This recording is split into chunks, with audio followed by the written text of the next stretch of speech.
এই দেখো কি সুন্দর আর মাছটা এনেছি। এত সুন্দর ছিল আর মাছটা, ভীষণ সুন্দর ছিল।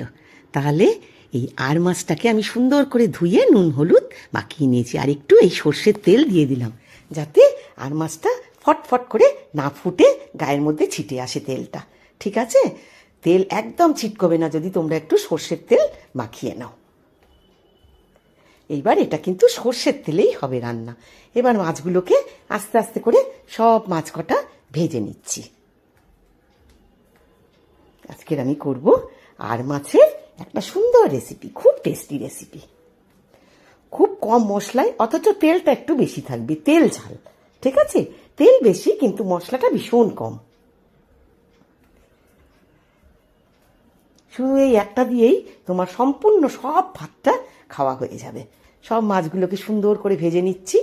ওই কিছুটা মাছ ভেজে রেখেছি, আর সব মাছগুলো এইবার ভেজে নিচ্ছি।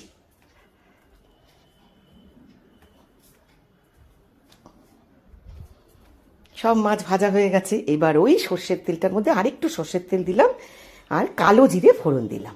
ঠিক আছে, এবার একটু পেঁয়াজ ডুমো ডুমো করে একদম ঝিরিঝিরি করে কেটে রেখেছি, দুটো পেঁয়াজ দিয়ে দিলাম। দিয়ে ভালো করে পেঁয়াজটাকে একটু লাল লাল করে ভাজবো, বেশি ভাজবো না কিন্তু। আর এদিকে মাছগুলোকে আমি ভেজে সব রেখে দিয়েছি। পেঁয়াজটা যখন এইরকম হবে তখন একটু আদা রসুন বাটা দেব।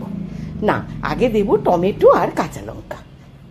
একটা টমেটো জিরিজিরি করে কেটে রেখেছি, আর 3টে কাঁচা লঙ্কা জিরিজিরি করে কেটে রেখেছি, দিয়ে দিলাম। দিয়ে ভালো করে এবার কষবো। এইবার দেব আমি আদা রসুন বাটা 2 চামচ।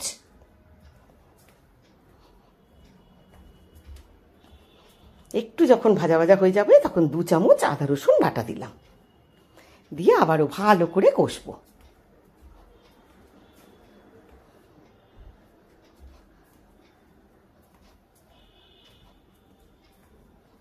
এবার দেখো, 1 চামচ জিরের গুঁড়ো, 1 চামচ ধনের গুঁড়ো, 1 চামচ হলুদের গুঁড়ো, আর হাফ চামচ গরম মশলার গুঁড়ো। এবার এগুলোকে সব আমি ওই কড়ার মধ্যে দিয়ে দিলাম। দিয়ে অল্প একটু জল দিয়ে ভালো করে এটাকে কষবো। সামান্য একটু জল দেবো যাতে মশলাটা পুড়ে না যায়। দিয়ে ভালো করে এটাকে কষবো।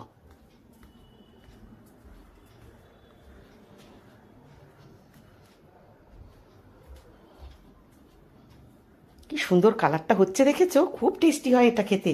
বেশি মশলা একদম নয়, কিন্তু তেলটা ভেসে উঠবে, একটু তেল তেল মতন হবে, খুব ভালো লাগে। গরম ভাতে এটা দিয়ে তোমরা খেয়ে দেখো, অসাধারণ টেস্টি হয়। এবার একটু আন্দাজ মতো নুন দেবো। একটু কষা কষা যখন হবে তখন একটু আন্দাজ মতো নুন দিলাম, ব্যাস।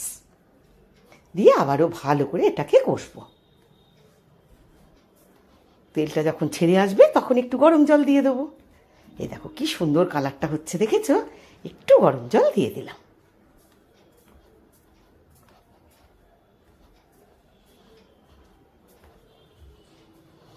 আর মাছ কিন্তু খুব নরম।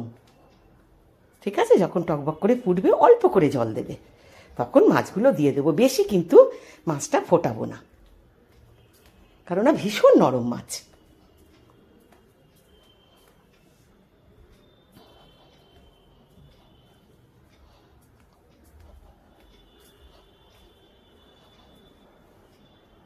আজকের ভোট ভোট রেজাল্ট রেজাল্ট করে বেশি কিছু রান্নাই করিনি।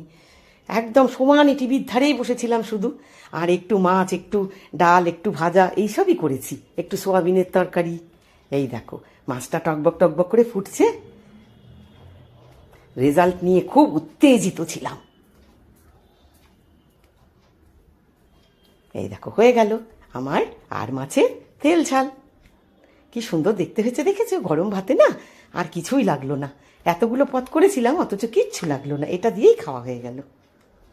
যদি তোমাদের কাছে ধনে পাতা থাকে তোমরা একটু ধনে পাতা দিয়ে দিও, আমার কাছে ছিল না তাই দিইনি। ঠিক আছে, খুব ভালো থেকো, আনন্দে থেকো, সুস্থ থেকো। এতক্ষণ ধরে দেখবার জন্য অনেক শুভেচ্ছা, অনেক ভালোবাসা। খুব ভালো থেকো কিন্তু তোমরা, আর ভালোবেসে আমার সাথে থেকো।